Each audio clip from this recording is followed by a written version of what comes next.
बिस्मिल्लाहिर्रहमानिर्रहीम। अस्सलाम वालेकुम। कैसे हैं आप सब? खूब सब ठीक होंगे, खैरियत से होंगे। आपकी दुआ से हम भी एकदम ठीक हैं। और ख़्याल आया कि अब रोज़े जो हैं वो बस 10-11 दिन की रह गई है, ये रौनक है और रमज़ान बिल्कुल एंड होने लगे हैं। तो मुझे याद आया कि कुछ ख़रीदारी करनी है, कुछ परचेजिंग करनी है, अपने लिए नहीं कुछ अपनों के लिए। तो मैंने अपने हस्बैंड से कहा कि मुझे ले चलें कहीं मॉल, मुझे कुछ कपड़े वगैरह परचेज़ करने हैं। तो बस हम मार्केट आए हुए थे, यहाँ पे हम डॉलमेन मॉल आए थे। तो मैं यहाँ पे कर रही थी परचेजिंग और हाथ में लेके पैकेट ना सीने से लगा के बैठ रही हूँ, क्योंकि रश भी था और आउट ऑफ स्टॉक होता जा रहा था। जो है ना, जो भी मैं उठा रही थी पैकेट, फिर ये था कि उसके बाद पीछे से किसी ने उठा लिया, उसके बाद वो मुझे मिला नहीं। और काफ़ी पे तो लिखा हुआ भी था कि आउट ऑफ स्टॉक, काफ़ी कपड़ों पे लिखा हुआ था, सूट पे। तो जो मुझे पसंद आ रहे थे ना वो मैं सीने से लगा के फिर रही थी, और बाकी उसके बाद देख रही थी, सर्च कर रही थी कि कौन सा और अच्छा लगता है। तो इंसान का दिल जैसा भी हो, कुछ भी हो, लेकिन अपने रिश्ते तो निभाने ही होते हैं, और यही ज़िंदगी की खूबसूरती है कि आपको सबको साथ लेके चलना पड़ता है। मुझे बिल्कुल ख़्याल ही नहीं रहा इतनी जल्दी, एक तो रमज़ान गुज़रे और बस पता चला कि अब 10-11 दिन रह गए। तो फिर मैंने अपने हस्बैंड से कहा था लेकर चलें मुझे, मैं कुछ ख़रीदारी कर लूँ, फिर एकदम ईद आ जाएगी। तो यहाँ पे हम तारिक रोड आए हुए थे, और बाहर की भी वीडियो मैंने बनाई निकल के, लेकिन क्या करूँ, मोबाइल मेरा ख़राब हो गया और बैटरी उसकी ना बार बार बंद हो रही है। बैटरी ख़राब हो गई और मोबाइल बार बार बंद हो रहा है। यहाँ पे रश चेक करें, उसका बिल की लाइन में मेरे मियाँ लगे हुए हैं, मैं पीछे खड़ी वीडियो बना रही हूँ। तो मेरी ना आगे की जो बाहर की वीडियो थी, जो इतना रश था माशाल्लाह, इतनी रौनक लगी हुई थी मार्केट में, लेकिन वो मैं वीडियो बिल्कुल शूट नहीं कर पाई। एक तो मेरे मियाँ के मोबाइल में बिल्कुल स्पेस नहीं होता। पता नहीं कितने ग्रुप बने हुए हैं ऑफ़िस के, और कितने दोस्त यार हैं इनके लाखों हज़ारों में, इतनी वीडियोज़ आती हैं, इतना मोबाइल बिल्कुल फुल हुआ हुआ है कि गैलरी में बिल्कुल जगह नहीं है, कैमरा ही ऑन नहीं हो रहा। तो वो वीडियोज़ ना बिल्कुल बनी नहीं मुझसे ना, मेरा मोबाइल तो अपना बंद ही हो गया था। खैर कोई बात नहीं, फिर चलेंगे इंशाल्लाह, आपको रौनकें भी दिखाएंगे कराची की कैसी ज़बरदस्त है। जहाँ भी जाओ बस रौनक ही रौनक है, चाहे आप हैदरी चले जाएँ, तारिक रोड चले जाएँ, कहीं भी। तो यहाँ से सूट वगैरह परचेज़ करके हम लोग आ गए। तो ये अगले दिन की वीडियो है, मैं बना रही थी बीफ स्टू और इफ्तारी के लिए बना रही थी छोले वगैरह, लेकिन मेरा जो मोबाइल ख़राब हुआ ना, उससे मुझे बड़ी प्रॉब्लम हुई।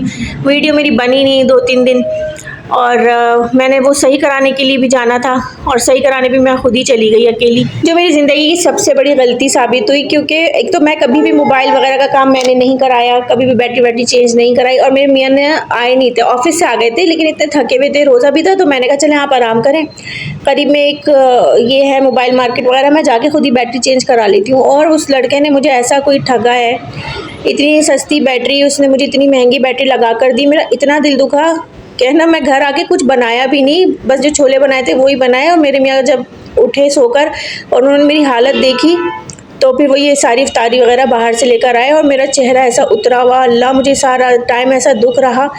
क्योंकि मेरे हस्बैंड ने मुझे पैसे भी बता के भेजे थे कि बैटरी जो है वो इतने पैसों में लग जाती है, मतलब उनका 1000-1200 में लग जाएगी। अच्छा, मैंने कहा ठीक है।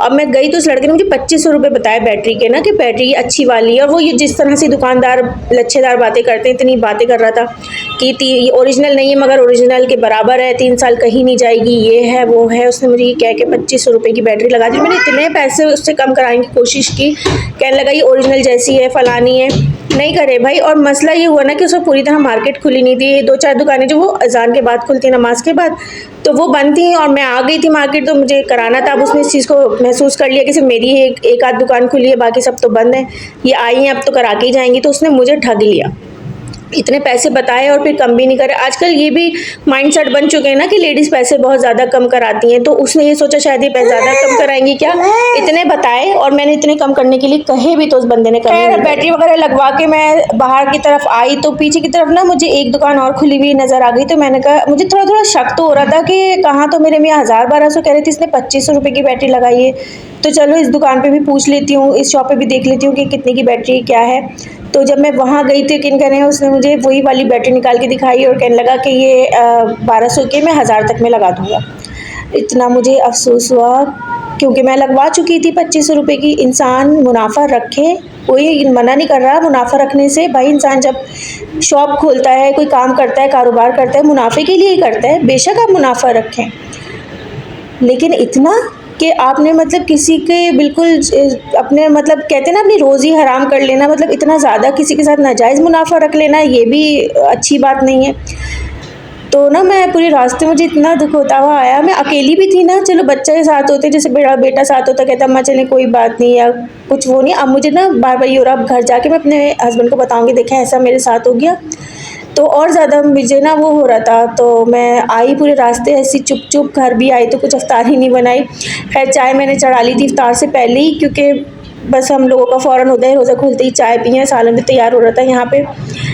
अब क्या करें, आजकल लोगों का ऐसा हो गया है, इसीलिए इंसान ना फिर कपड़े वालों का भी यही सीन है। पता है, आप कहीं खुली मार्केट में, मतलब लोकल मार्केट में आप चले जाओ कपड़े खरीदो, तो वो इतने महंगे बताते हैं अपने प्रॉफिट के चक्कर में, जबकि कहते ये हैं कि प्रॉफिट जो है ना आटे में नमक के बराबर होना चाहिए। लेकिन पता नहीं ऐसा लगता है कि पूरे आटे में, मतलब क्या करते हैं कि आटे में नमक के बराबर नहीं, पूरा ही नमक ले लेते हैं, मतलब पूरा इतना मुनाफा ले लेते हैं। और इसीलिए मैं लोकल मार्केट से कभी भी ना परचेजिंग नहीं करती, जैसे कपड़ों की स्पेशली, कि आप ब्रांड पे चले जाओगे, अगर चीज़ अच्छी है तो उसके प्राइस भी उस हिसाब से हैं, तो फिर वो चीज़ भी अच्छी है। और खुली मार्केटों में बहुत ना आपके साथ कभी ना कभी ठगी हो जाती है, और मेरे साथ भी हुई। खैर इफ्तार का टाइम हो गया था और रमज़ान इतनी जल्दी जल्दी गुजर गए, और अभी बस ये कुछ दिन की ही रौनकें रह गई हैं इफ्तार के टाइम की। इतना दिल सोच के भी उदास हो रहा है कि ये चली जाएंगी रौनकें, और अब मैं जा रही थी दोबारा से बाहर। तो फाइनली हमारी इफ्तार वगैरह हो गई है कंप्लीट, और चाय भी पी ली, और शोर बहुत मचा है, बच्चे देख रहे हैं टीवी, और मैं जा रही हूँ छोटे से काम से बाहर, ज़्यादा दूर नहीं जा रही हूँ। और एक बच्ची है जो मुझे घूम घूम के देख रही है कि शायद मैं भी जाऊँगी, लेकिन ये नहीं जाएंगी, मैं जा रही हूँ अकेली। बारिश भी जा रही है ट्यूशन, और बच्चे घर में बस करीब में जा रही हूँ, कुछ लेसेस वगैरह लेने हैं, कुछ बेले लेने हैं, कुछ फूल वगैरह लेने हैं गोटे के, तो वही करीब का जो छोटा मोटा सा काम होता है वही करने चलते हैं। तो चलिए, अभी मेरे से बाहर से मार्केट ही है, लेकिन घर के करीब है, मार्केट ही निकलता है मुँह से।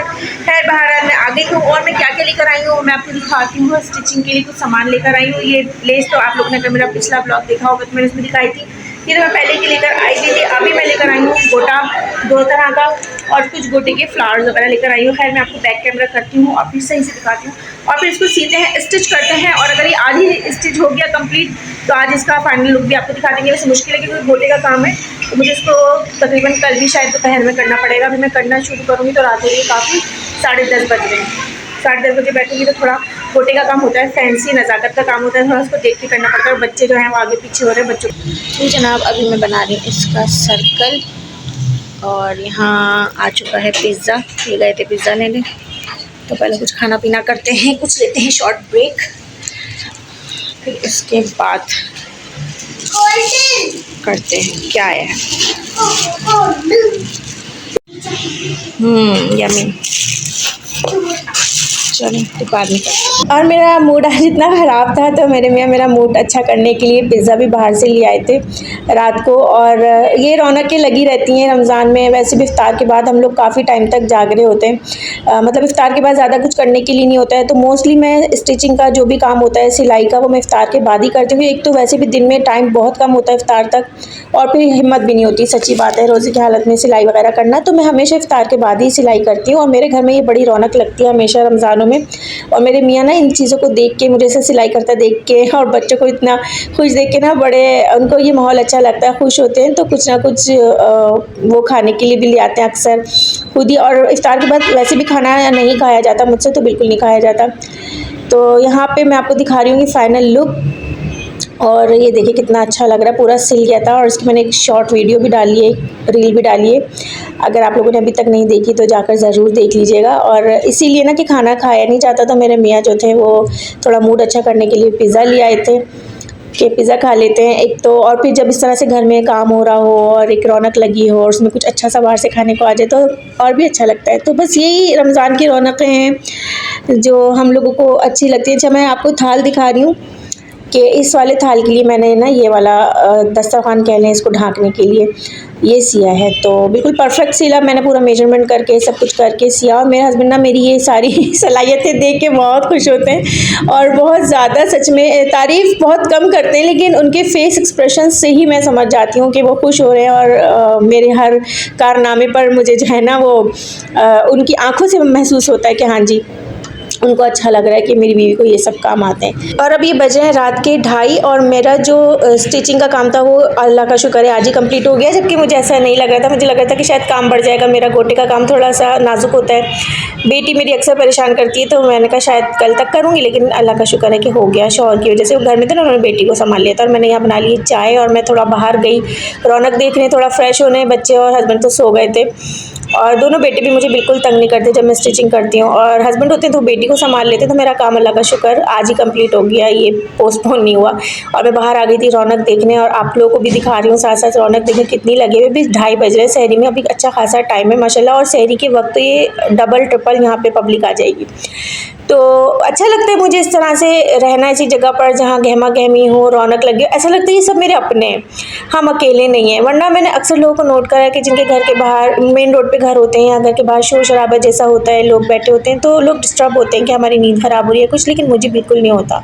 तो यहाँ देखिए इधर भी कॉर्नर पे भी लड़के बैठे हैं, अलग अलग टेबल्स लगा के कोनों में, इधर उधर सब जगह, और ये लोग माशाल्लाह हंसते बोलते रहते हैं, खेलते रहते हैं ना, लूडो वगैरह, तो रौनक लगी रहती है। और मुझे ये चीज़ बहुत ज़्यादा पसंद है। सुनसान इलाके मुझे वैसे ही पसंद नहीं थे कि मतलब डर लगता था कि सन्नाटा है, कोई बात हो गई, कुछ हो गया तो कोई कौन पूछेगा, कौन देखेगा। यहाँ पे इतना रौनक लगी रहती है कि मुझे बिल्कुल डर भी नहीं लगता है। और ये लोग माशाल्लाह सब यहीं के इलाके के लड़के होते हैं, कोई मसला कुछ हो, अगर आप एक आवाज़ भी लगाएं तो सारे इकट्ठे हो जाते हैं, और मुझे सच में ऐसा लगता है सब मेरे अपने हैं, मैं यहाँ बिल्कुल अकेली नहीं हूँ, मुझे यहाँ डर का भी एहसास नहीं होता है किसी भी किस्म के, तो मुझे बड़ा अच्छा लगता है। खैर अब शहरी का हो गया था टाइम, और अब मैं आपसे इजाज़त चाह रही हूँ। इंशाल्लाह तब मिलेंगे किसी अच्छे से किसी नए से ब्लॉग के साथ, तब तक के लिए अल्लाह हाफिज़।